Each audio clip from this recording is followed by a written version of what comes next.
All right, it's another Sunday, and you are here with Black Civics Collective. And I don't know, it's nighttime where you are. It's still a little light where I am. How you doing, Mahmoud?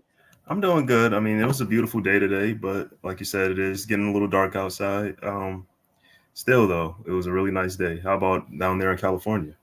California, if it's not raining, it's great. But Right. we won't talk about some of the crazy things that have been happening here lately. But it's been a good day, so I'm going to take it and leave it like that. I am one of your hosts. I am Friday Jones. And I am McAdoo, otherwise known as Mahmoud. Uh, McAdoo the Great. yes, I'm gonna, I'm I've been gonna, I'm thinking. gonna wear that out.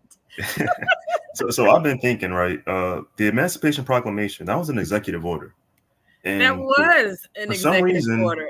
for So was some even the reason, Freedmen's Bureau. right, exactly. But for some reason, people don't think that the president has the authority to prove to push along reparative justice through executive order.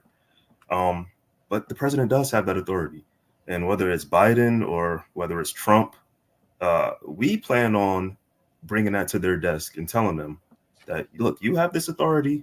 Let's do it. NAASD, we have the Repair Act. You want to talk a little bit about that, Friday? I can talk about it. We did take it to President Biden's domestic policy team. We had several meetings with them in his first 100 days, and Mm-hmm. I'm not going to lie. What we saw come out of that, I remember the Education Commission on like the education of African Americans. He did do that. I do remember seeing that. Juneteenth obviously was a Senate action, not a presidential action, but he did sign it into law. And he didn't do anything else. We got Juneteenth, but again, Senate action, not a presidential action. But we have asked for things to ultimately be done by executive order, like bringing back the Freedmen's Bureau. Let's get Right. our reparations commission done by executive order. There are some appropriations issues that if it's done by executive order versus Congress, but as far as we are concerned, it is beyond time. Right. Our descendants have died. We have endured multi-generations of not being repaid this debt, and now we're calling for it with interest. And so if you want to find out more about the National Assembly of American Slavery Descendants Repair Act and those presidential priorities, you can go to our website at www.naasd.org and click on the button that says Repair Act, sign up. You will get a beautiful graphic to tell you all about things that could be done, with Yep. the next administration in their first 100 days. I think that was a beautiful segue into what we're all about, which is civics. We are the Black Civics Collective. And as you know, civics is defined as the study or the science uh, of the privileges and obligations of all citizens in a society. And, one of the many things that you can do to be civically engaged is, like she said, you can look into the Repair Act, you can join a political organization, you can vote, you can take out a newsletter or the front page of your local newspaper. Several things that you can do to be civically engaged in society, and that's just one of the many things. And that's literally why we formed up. For people who have never looked at the United States Immigration Questionnaire, there are questions about civics, and unfortunately, like most of Black American history, what has happened to us is maybe in a question, and that's about it. However, when people do become citizens of this country, they are encouraged to become civically engaged. And so we want to do that through education and helping folks to learn how to self-advocate. And our Black Civics Collective is the media arm for NAASD. And we hope that you remember the lessons as we give them. Today, we have one of our very own, Miss Juanita Watson, who is going to talk about the role of the church in the modern reparations movement. It has historically, that Black church has historically been a part of the civil rights movement, but now we see things like what is that pastor's name? He's like he does the poverty. Oh my God, I see his face. He's the big dude from down south. Y'all are not helping me. But I'm not sure. it's oh my goodness, that Pastor Barber. he does the poverty, right? And poverty is huge. It's huge in our community. We have a number of kids on foster care. We all know we facing zero wealth by 2053, and COVID has fast forwarded that action. And so that mission is important. But in terms of context, when you have a white person with a high school education that has less debt and earns more money than a black person with a college degree, there are some things to be changed in this here country of ours. Right, exactly. Well, speaking of Juanita Watson, who we affectionately know as Nita, uh, Nita is a dedicated advocate for restorative and reparative justice for the descendants of U.S. chattel slaves and has a 37-year corporate administrative background. She holds a bachelor's degree in business administration from the University of Phoenix and a master's degree in public administration from the University of Southern California. Nita is the founder and CEO of the National Volunteer Council of Freedmen Affairs, the NVCFA, based in Los Angeles, California. She's also the co-treasurer of our very own National Assembly of Slavery Descendants and is an active community organizer within the Coalition for a Just and Equitable California. Welcome, Miss Nita. And she's gorgeous. Look at her. Thank you. Thank you so much. Thank you guys for having me. It's a pleasure to be here. More than a pleasure. We had to have you. You're such a warrior, and we know you obviously as a member of the org and as one of our board members. But you sing, Nita. Nita got pipes, y'all. Mm-hmm. Yes, I do. I've actually been singing in front of live audiences since the tender age of 8 years old. But in 2014, I formed a project called the Ladies of Soul Tribute Concert, where we celebrate the great women of R&B, jazz, and gospel on whose shoulders we stand. And we just honor them with our voices. And so we actually will be in concert on Tuesday night, May 21st at the Epic Event Center in Rancho Cucamonga. And so we're getting back together and getting back out here. I have always also, especially in my adult life, coupled my advocacy with my gifts to sing and the gift of music. And so we always talk about what we're fighting for during our events. So certainly on Tuesday night, I will be touting our work. I will be talking about California legislation, and I will be talking about our Black Experience Survey. So I give the people as much as I can while I have their attention around this great reparations movement. Well, we thank you for that. We're going to need all of the surveys. So have people scan them. If you don't, just hand them out, because I don't know what they do. I think they throw our little handouts away, our little flyers away. Just tell them, scan it. We're going to have it on the Jumbotron so they can just take out their cameras and scan it right there on the spot while I'm speaking. Wonderful. When did you start singing? At the age of 8, in Palm Lane Church of God in Christ in Los Angeles, California. That's where I started singing. I know everybody was in church when you sang. Yeah. I know they were. Oh yeah, a lot of what we do and are starts, including this fight for reparations. It started in the Black church with clergy back in 1865. It totally did. So in addition to church, were you ever, I don't know, in a band or like sing backup for anybody we know?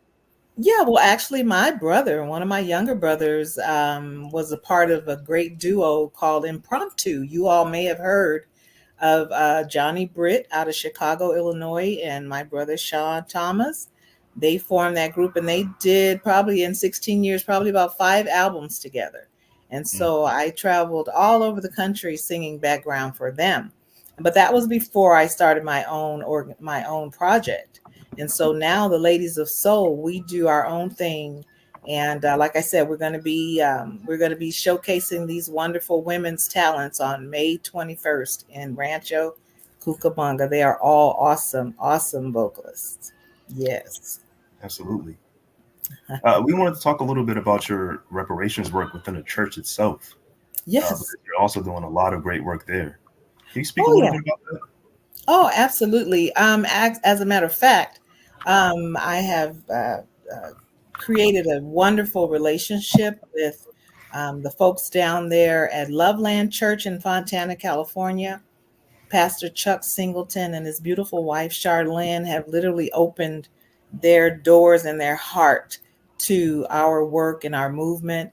And they have allowed us to do our annual uh, Interfaith Leaders Reparations Summit at their church for the past 2 years. And the last one, February 24th, this past February 24th, was so amazing.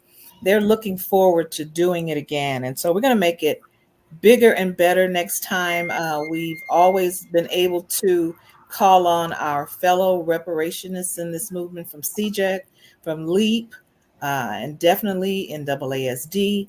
And we have partnered on that event for 2 years running. And it is an amazing event where we come together with our faith leaders and our faith community, and we talk about what we are doing down here on the ground, boots on the ground, literally grassroots work that it must transcend back into the church, because as we always say, that's where all of our movements have begun. Our Black civil rights pushes for fairness, for equity. Dr. King surrounded himself with interfaith leaders, and that's another reason I changed the title from faith leaders to interfaith leaders, because we want all of our faith community to participate, to be educated, to understand, to know what is going on within this movement. That is literally being charged by the folks here in California. So we're proud of that. All right. And I'm sorry, I actually got a little bit ahead of myself. Okay, that's okay. Yes, I wanted to ask you first of all about your organization. Can you speak a little bit more about your organization? Oh, absolutely. Absolutely. NBCFA, the National Volunteer Council on Freedmen Affairs, we formed this organization in 2022. Our Texas community partner orgs, the EGP Gun Club, based in Austin, Texas, led by Nick Bezel and Catherine Henderson, and the Texas Chattel Slavery Reparations Commission, led by our own NAASD treasurer, Mr. Mike Brown. And we actually met face to face at NAASD's first reparations conference in Atlanta, Georgia, at that King Museum there. And so we've been working together ever since. We have literally traveled around this country, including Friday and I and Dana. Like, shout out Nick Bezel and Kat, because yes, indeed, we have done work together. True warriors in this space, and we have traveled around this country teaching our communities, and they have given us opportunities. There are some upcoming things that are happening, and so while we are traveling and learning from our leaders about this great lineage-based reparations movement and teaching others about our heritage and learning about our heritage, our historical tours are a thing. And so that's happening right now in our nation, with our organizations partnering. We currently have like 12 active managing council members. That's what we call ourselves. I'm the founder, but we have no hierarchy. We just work together and do what we need to do. And we are fully engaged in our top priority programs, educational and research and development projects. So the National Volunteer Council is basically just a group of thought leaders that are dedicated and committed to seeing this work throughout and to its fruition, to its full fruition. And we know what that means, a complete reparations package on the federal level. That's the ultimate goal. Right. That's the ultimate goal. Sorry, indeed. Yeah, no, that's the ultimate goal indeed. And I do feel we talked about this in the presentation that we did with the United Nations about the backlash.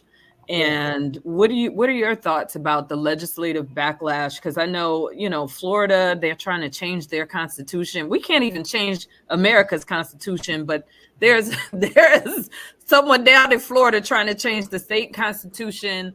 that's sort of anti-reparations. We all saw the news headlines some months ago from the congressman from Texas, with the backlash. What do you think about some of the backlash that we're seeing as a result of the work? Friday, that is such an awesome question. There actually, and quite frankly, there's never been a time in our history when we did not face backlash. We have always had to battle, with outside forces as well as those within our own communities Mhm. about what we feel is the right way to approach reparations for the descendant class. I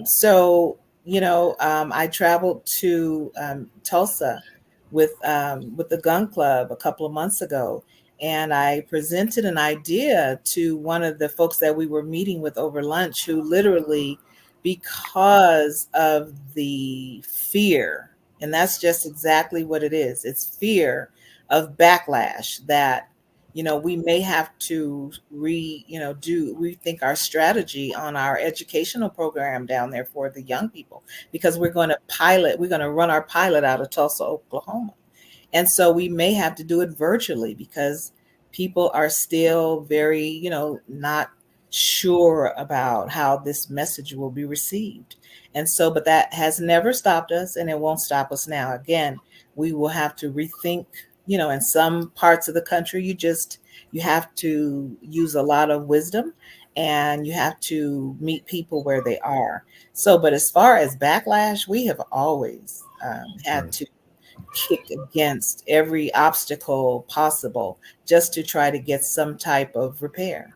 And we still haven't gotten it, but we will continue to fight. What do you, what do Yeah. you what do you think is one of the best ways that someone can become engaged as an advocate within this space? Well, our social media pages are very active. And so I think what we're doing now is, it's the best that we can do as far as getting the message out. We're doing what we're supposed to do. Now, I think that we can do a little bit more outside. We need to do a little bit more, boots on the ground, literally on the ground, advocating with, handouts and materials and QR codes and things like that. I'm participating in a Juneteenth event here in San Dimas, California for Juneteenth weekend. And we plan to do the same thing we're going to do at the concert. We're going to cast our QR codes so everybody can scan their QR codes and be immediately connected to our calls to action and our survey and our websites. I'm just going to do one graphic with several QR codes on that, so people can get this information into their own social media pages and start getting engaged. And so that's what we're doing. And I think it's being impactful. I mean, think about it. California, literally, it's all eyes on us at this point. And it's because of the way we have shared this message and shared information. And so now with the California legislation, now we have some really, really excellent information.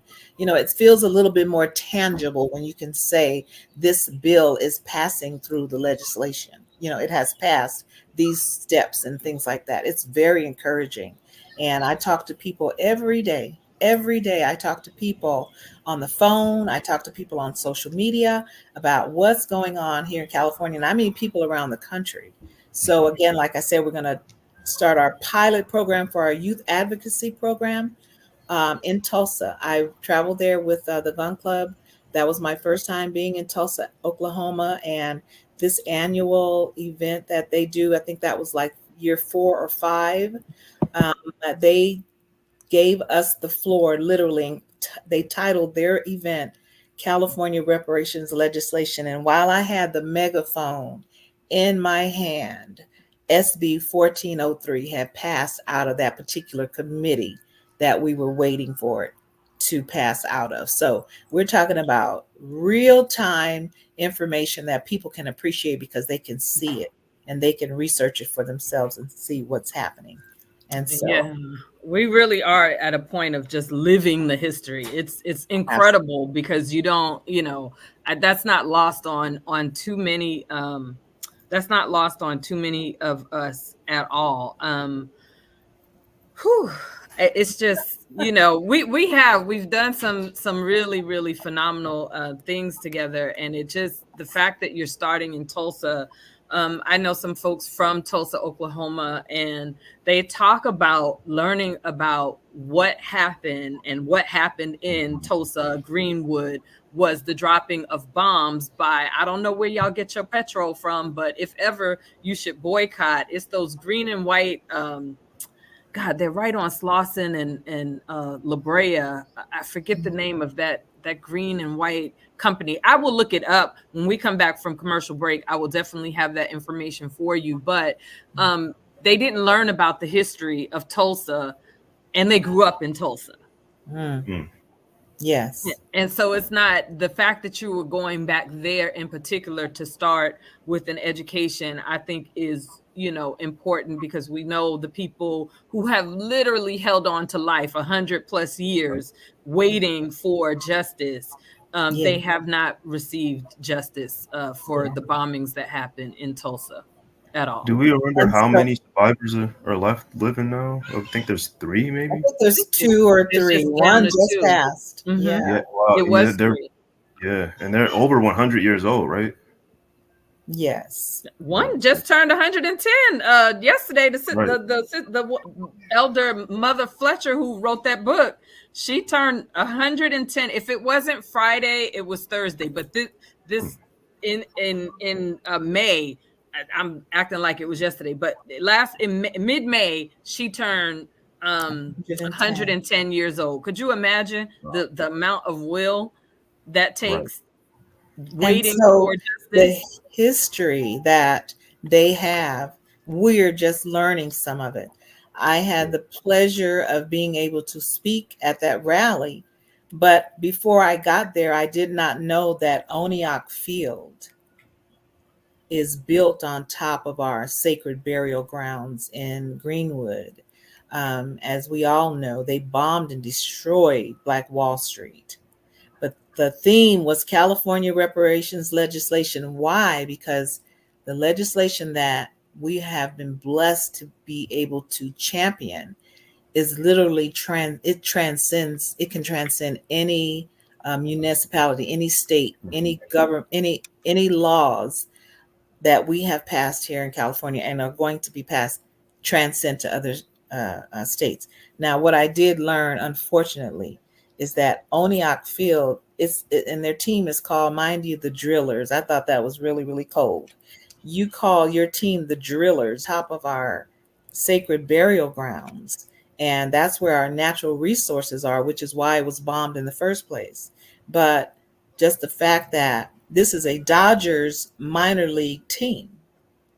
The Dodgers are right now facing some type of lawsuit from Californians about them building Dodger Stadium on top of their land over there. So this is not just Oklahoma, but this has happened around this country. There's been so many massacres, and we can go into all of that. You know what I mean? But that's one of the things that these people are carrying to their graves, that this field is built on top of their ancestors who were bombed in Greenwood. It was very, very, very sad to learn that fact. And Sinclair Oil was the company. And so Sinclair Oil seems like they just came to the state of California. So for our audiences that we control our Black dollars, I work very hard. I will never buy oil from Sinclair Oil, because the planes in Tulsa, Oklahoma that were used to drop the bombs were Sinclair Oil airplanes. And so we got to be committed to our causes.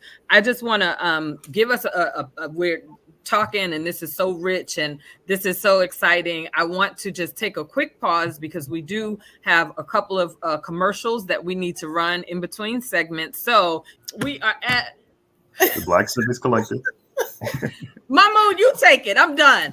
Right. Okay. So for all the NAASD members, we are the Black Civics Collective, and we will be taking a short break to give you guys a little infomercial. And we'll be back in about 3 minutes. Our mission is to advance the national movement for reparations. The United States Office of Management and Budget set 5 minimum standards for collecting racial data.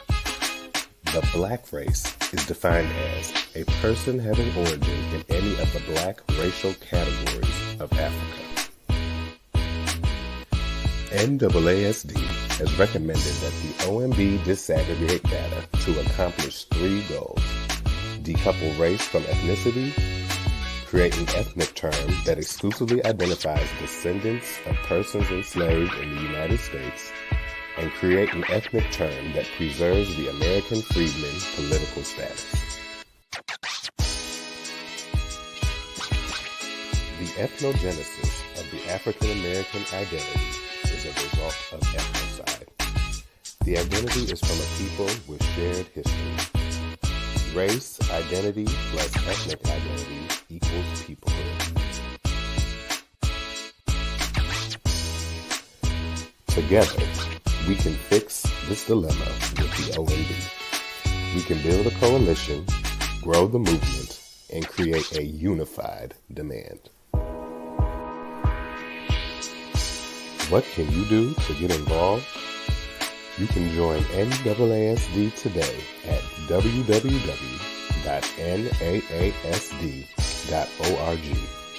You can email the OMB using our toolkit, or you can donate to NAASD so that we can continue this work.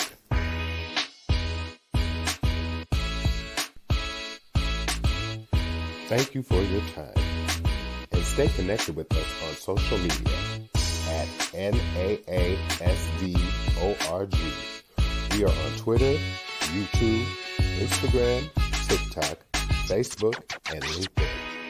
You can also sign up for our newsletter at www.naasd.org.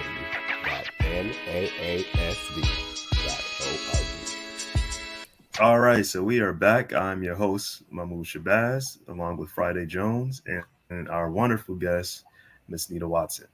So we wanted to go into the second segment now, and we want to talk about the Black Church, because as we know, the Black Church has been a vanguard in civil rights here in America, from the beginning with the likes of Denmark Vesey, through the 60s with Dr. Martin Luther King, up through the 80s with the advocacy to end apartheid in South Africa. So, Ms. Nita, can you talk about what the Black Church is doing presently in the reparation space? Well, in my view, it's like they love what we're doing, but they have not, as a whole, embraced it enough to literally, run with this vision with us. And when I say us, I mean, grassroots, reparations orgs. So growing up in the church, I just, that's my life. And it's still, it always has been, and it always will be from a child. So my heart, is where, my faith family is. And so they are where we are. Our, Black churches are filled every week, week in and week out with American freedmen who have no idea, unfortunately, what's going on all around them as it relates to.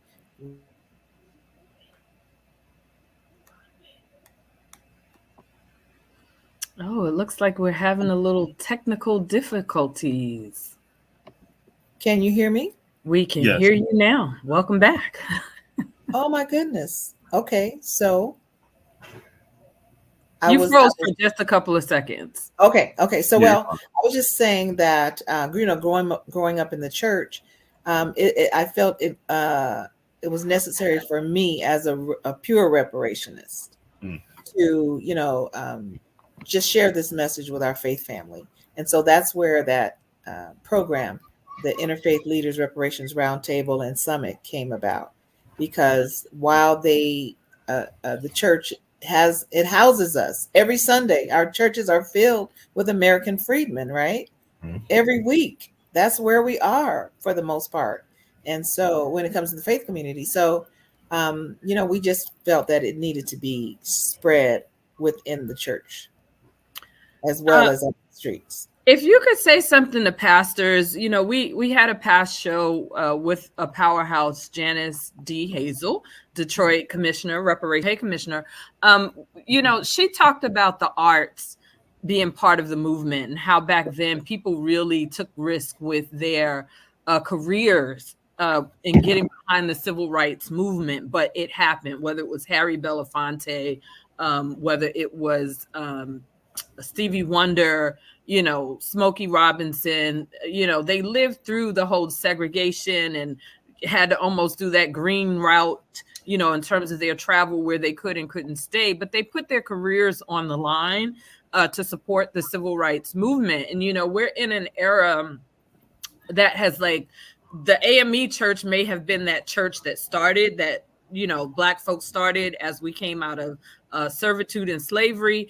But we have mega churches now. We got churches now. Growing up, I think Pastor Price down there, Crenshaw Christian Center, he was routine in my house. We was all the way in Brooklyn, but he was like the mega church growing up. But now there are many Pastor Prices. And so if you could talk to some of these pastors, in these big churches who, I don't know, maybe they don't want to put their church success on the line by taking on such a topic. But if you could say something to them, what would you say?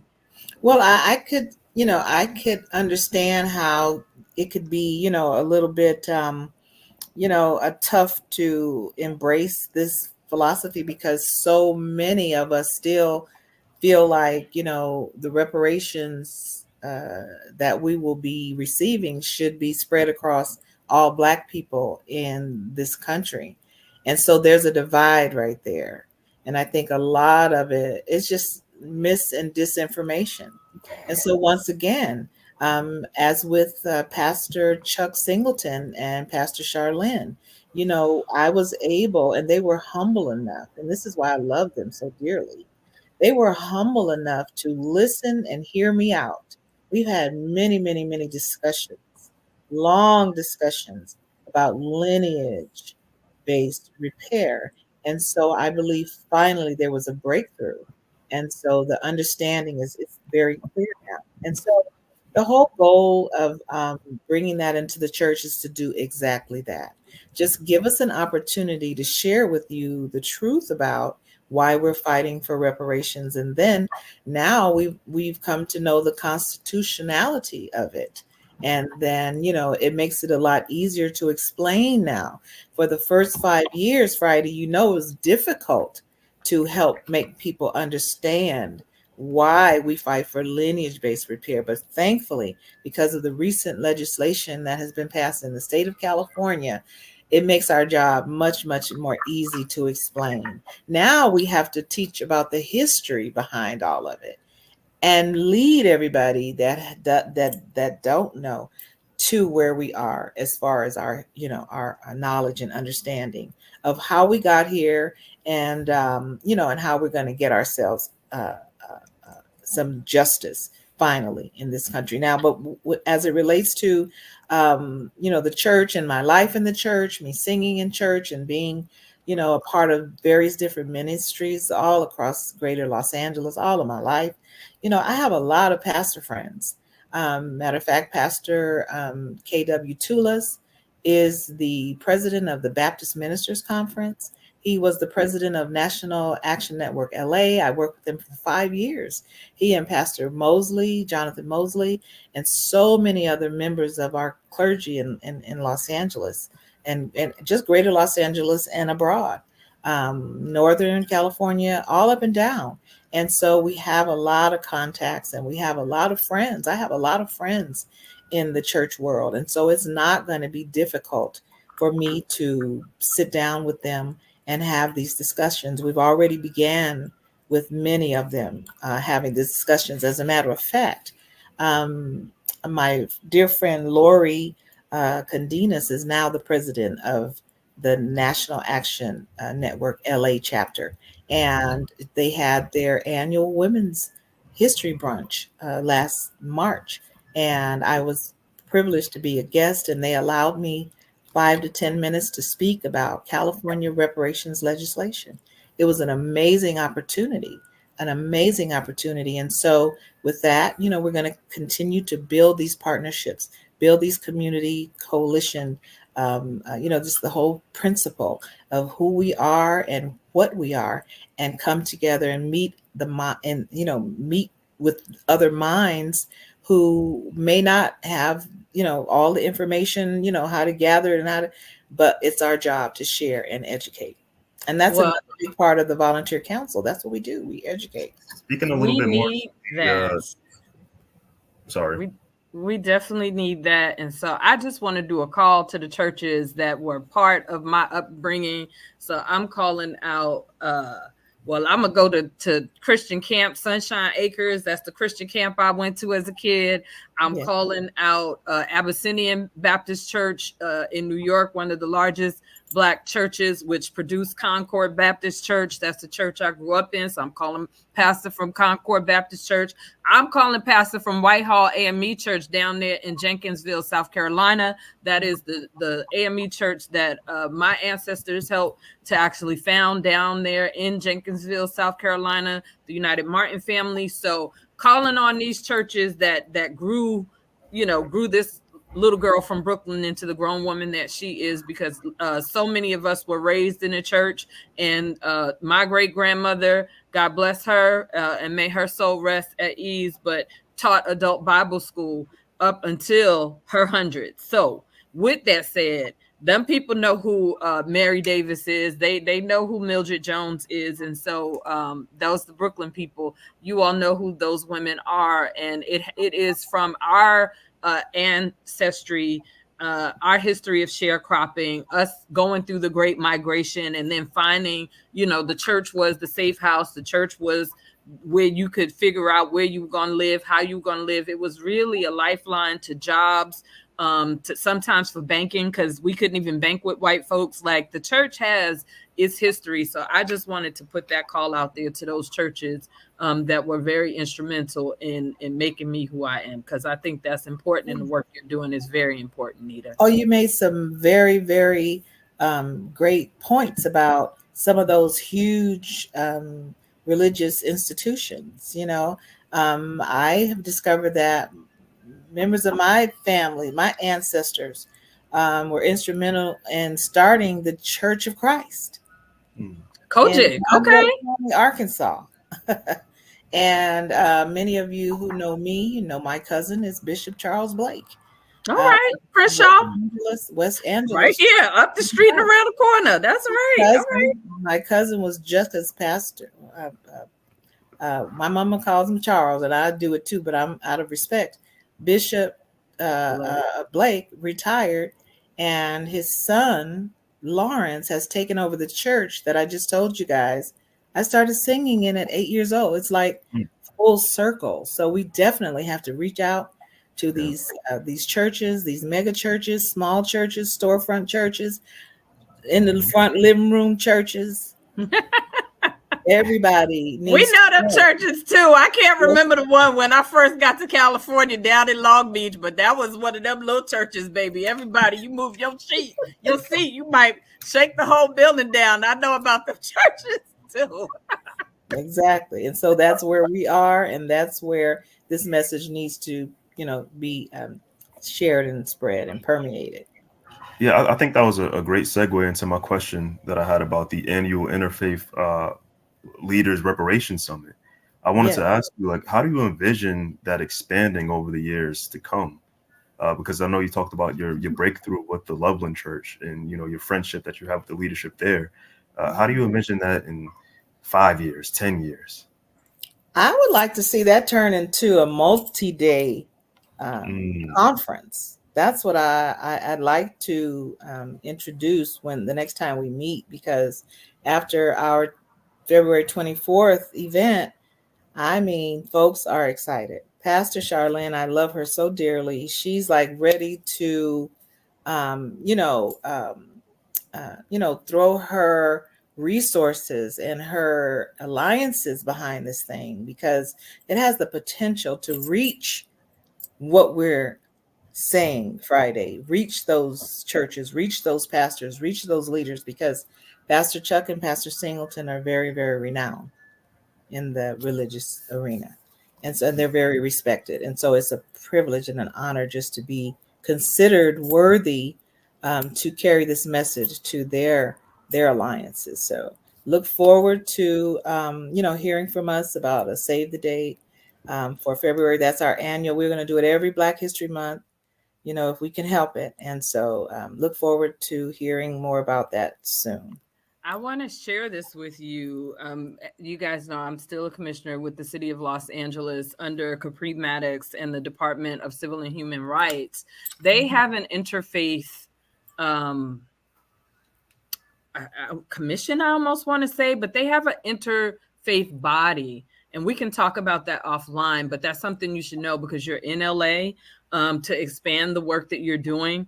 And their interfaith, it's Jewish folks, it's Christian folks, it's Catholic folks, it's the Muslim folks. They're all kind of working together on different things. And I do definitely think that the work that you have been doing, at least in Los Angeles, can really be amplified through that office. Capri Maddox has been a real champion for reparations, and that's something I'm willing to do. I know you've talked to her before, but make that introduction to see how we can really get some synergy here, especially since we still are in the process of the LA Commission. We need all of the people to know that that's even going on. So let's connect, because as we know, the municipal leads up to the state leads up to the federal, and the federal is absolutely the end goal.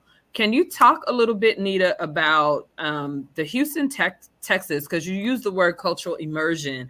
I know when we partnered, when NAASD and National Volunteer Council partnered to do the work down in Houston and Galveston, it really was like immersion. And we wound up at one of the historic AME churches down there in Galveston. Talk a little bit about that. Oh my God, that was like, that was such an amazing 4-day event. We have Juneteenth events that happen all over the country, little pockets, areas. And matter of fact, we're going to be doing one June 15th at Benelli Park, which is a huge park in here in Southern California. And many, many huge jazz festivals have happened there. So it's a huge place.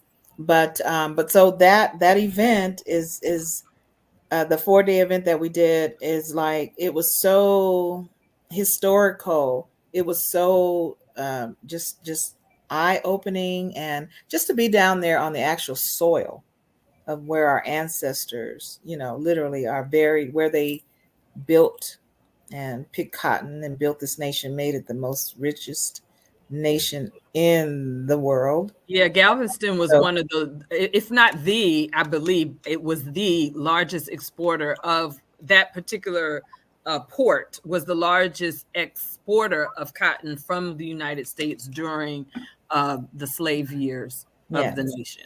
Oh my God, our treasurer, Mr. Michael Brown, and his lovely wife were such great hosts, and they gave us just an awesome tour. And we went all over Galveston and touched so many different the Freedom Tour historical places. But before we got to Galveston, in Houston, just participating with the tour of the Buffalo Soldiers National Museum.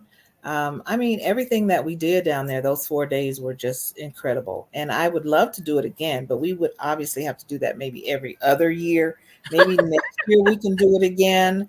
And it was suggested, and I agree, that we need to get with the tourism department down there so that they can, engaged and understand, how monumental this holiday is. Mm-hmm. This is the biggest holiday of our lives, literally. And so, I think we should really revisit trying to do that at least every other year. But the historical tours that we have done, we have done museums. And when I say we, I mean, our coalition of partnerships. We have done Atlanta, Georgia, museum in Atlanta, Georgia, and Jackson, Mississippi, Medgar Evers' home, and things like this. And so we just want to continue doing that. and continuing to broaden that, and then invite others to join us. And, in the spirit of coalition and like-mindedness, so that we can educate the next generation. Because if most of us adults who didn't really get engaged with this historical part of our lives, we're doing it now. And so we just want to pass that on to future generations. One last thing before you go. When I hear you talk about the Texas California connection, when you guys went back to Houston, or just the makeup of the MVCFA itself, I know that a lot of Black Californians have roots in Texas, have roots in Louisiana, in Oklahoma, in Texas, Arkansas, Louisiana. Yep. Yeah, and I think that's a beautiful thing when we, connect back to each other, through the Great Migration. Our folks on the West Coast going back to their roots in Texas and Louisiana. We are the American freedmen. What can I say? Our folks in the Midwest going back to Mississippi, Alabama, or myself being from New Jersey going back down to South Carolina. Friday being from New York going down to South Carolina. I think that's something that should be expanded upon. That we have these tours back to our motherland, if you want to say, the American South. That's where we're from. That's there's so much culture down there, and good food, baby. I can envision tour buses coming in from all over the country, converging on Galveston Beach for Juneteenth holidays. It's okay to do the little one-offs all over, but that should be the main place that we're celebrating for Juneteenth. And Absolutely. So that's going to take a lot of planning and a lot of, organizing, but it can be done.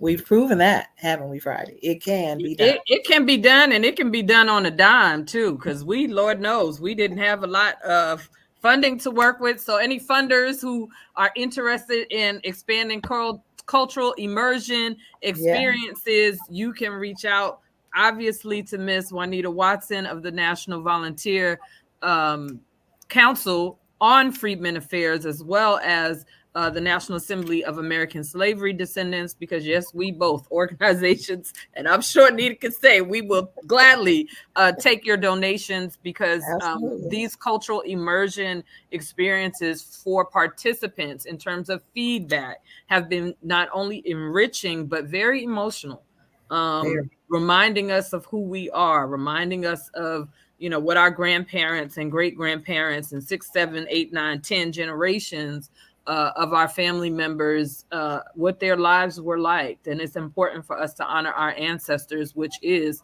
one of our cultural sort of tenets, if you will, of reparations. And so to Mahmoud's point, we need to take it back to the South and commune with our own history, so that we are constantly reminded of who we are. And we are just honestly, in the last 1 or 2 minutes of this episode, this has been such a great conversation with you, Nita. How can people stay involved with your organization? How can they follow you on social media so that they can stay up to date on all the events that you yourself have going on through your org? Well, yes, we are on you can find us on Instagram, on Twitter. We do have a website. It's under construction, but it is up, nationalvcfa.org. And I just want to piggyback on what Friday said about, the continuing of the work that we're doing around the historical aspect of what we're doing. But that civic engagement is becoming more and more critical to me, because I'm finding that so many of us don't understand the legislative process. We got to know how we can get in front of our elected officials. We send them to sit in those seats to represent us. So we have every right to literally knock on their doors, but we got them in a certain way. It has to be in a very, very, it has to be up to the level that they expect from constituents that have policies and things that they're interested in them pushing. And so that's what we also want to teach our young people, how to engage civically. So I appreciate this podcast, and hopefully we will be able to incorporate some of those educational elements within this podcast, civic engagement and the legislative process. That's the goal. Educate the people. Any final words, Mahmoud, before we let Miss Watson back to her day? Yeah, I just want to thank you for lending us your time, allowing us to pick your mind, and just letting us know the many ways that you yourself have been civically engaged. Going down to Oklahoma, to Tulsa, and engaging with the youth, or the conference with the church, or going down to Houston for Juneteenth. I mean, these are just many examples that you were able to show us and to help educate our viewers. And I want to thank you for that. You're very welcome. All right. Thank you for having me. So much, Nita. All right. So Black civics and the Black church and reparations. So look, calling all pastors, bishops, priests. I don't know how many different titles you have. A lot of you are doctors, theologians. You have degrees backing up your titles. Please check into the National Assembly of American Slavery Descendants at www.naasd.org,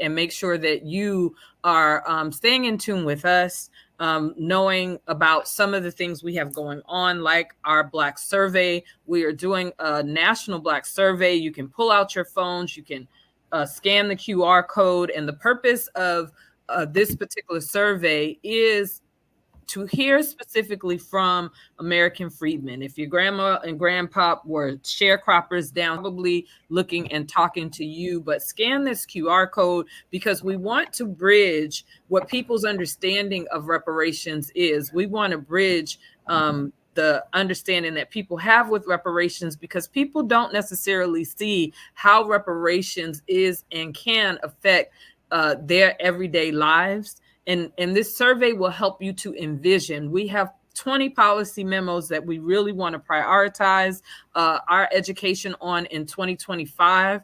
But we are not able to do that without participation. We currently have about 300 people who have taken our survey. We want to get 2,000 responses to our survey. So please share the survey, like this video, share this video. We're trying to build out our YouTube channel. So I don't know if you're watching this on Twitter, which is where we have most of our engagement, or if you're on Facebook, but we want you to definitely become a subscriber on our YouTube channel, which obviously is youtube.com/NAASDORG. And with that, I thought we don't have any more flyers. We don't have any more activations, do we, Mahmoud? I don't think so.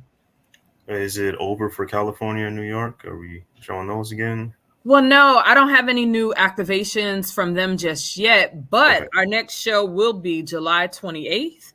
And we will have the U.S. Freedmen Project here live. And so we want to make sure, if you don't know who U.S. Freedmen Project is and you are in New York, which has their own reparations commission happening now, you want to find out who they are, because they are fighting to make sure that the voices of American freedmen are heard in New York. If you don't know, there were two reparations bills in Congress, or their assembly, not Congress, in their New York State Assembly at the same time. And so on July 28th, we will talk to them about what's happening, what's the update, because I don't know if you didn't see the first session of that commission. That first session was I don't know what that was, but they can come and they can tell us all about it on the 28th. We want to thank you all so much for your time, for tuning in to the Black Civics Collective. And Mahmoud, last words? Just great episode. I appreciate the time that we have to discuss these things. It's very important, and I'm looking forward to the next episode. All right, everybody. Until next time, happy Sunday. Peace and reparations. Peace and reparations.